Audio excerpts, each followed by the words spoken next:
Hello, my name is Samantha Colledge. I'm a PhD candidate at the National Drug and Alcohol Research Centre, and I'll be giving a brief overview of my study on injecting-related injuries and diseases among a sample of people who inject drugs in Australia.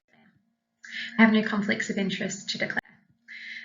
Our study aimed to do three things. The first was to estimate the number and proportion of participants who reported certain injecting-related injuries and diseases.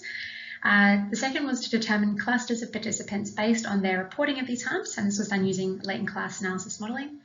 And finally, to determine which characteristics and drug use practices were associated with these clusters, which we did using class-weighted regression analysis. Using data from the 2019 Illicit drug reporting system, we went about addressing these aims. So last year, there were 897 people who injected drugs that were recruited from harm reduction sites from each capital city in Australia. And they answered the questions regarding injecting-related injuries and diseases that are presented here on the slide. In our sample, there were 34% of participants who had experienced at least one type of injecting-related injury or disease in the previous month.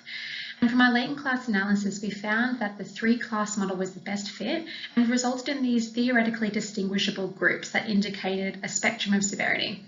So the probability of reporting any IRID type, as you can see, was much higher in the high IRID group, and this was especially true for thrombophlebitis.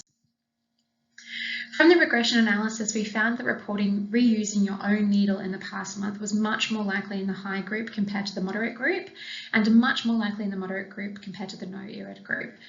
Other characteristics like reporting mental health issues in the past 6 months, injecting in public and not injecting into the arm compared to other body parts, were also associated with being in the moderate and high IRID group just compared to this no IRID group.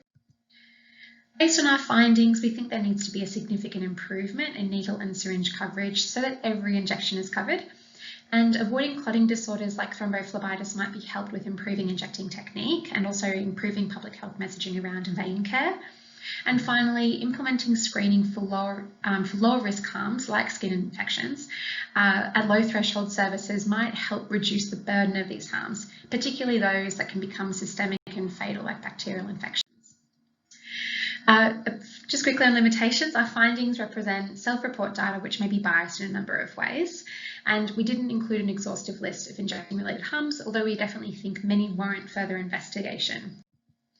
Thank you so much. My email is at the bottom there if you want to contact me.